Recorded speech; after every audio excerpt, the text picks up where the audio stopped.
Father God, we thank you for Abib. We thank you for the first month of the Jewish calendar. As you took them from Passover, you said this is going to be a new month for them, and they should always remember it, Father God. We thank you for your book shows us your symbolism, Father God, because any people or anyone you take out of bondage, you make them new. That's why you declare this to be a new month. And they weren't going to follow the Babylonian system and the other system where they had their first month of June or whatever.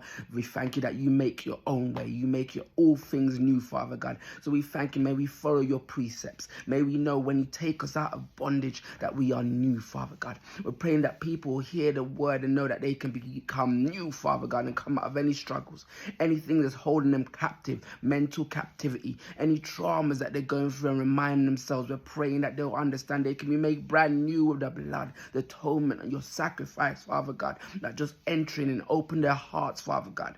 Minister them, Jesus, that they'll open and accept the call. Let their yes be yes, Father God. And we're praying for our leaders.